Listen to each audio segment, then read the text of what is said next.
little windy out here today with some flurries. All right, here's the latest. The flurries are all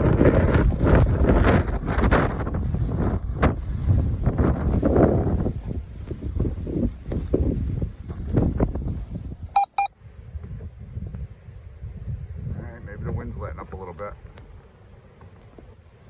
Maybe not. But the snow is coming down heavy, fast. All right, here's the latest update from Hope Valley. Wind's down a little bit maybe, but the snow is picked up at its intensity, and I shoveled the walkway about an hour ago and I got about 4 inches. So it's coming down. All right, it's definitely calming down, at least for now. Wind gusts every now and then. Snow's still coming down. Probably have, I'm guessing 14 inches, but who knows? It's blown all over the place. It's hard to tell.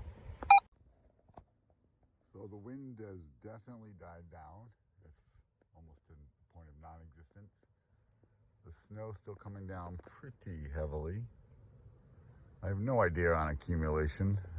My wonderful neighbor, Mike Kugler, came by and plowed me a little bit. So I have access to get out of my driveway if need be. Hopefully I don't need to be, but if I do, I can. Thank you, Michael.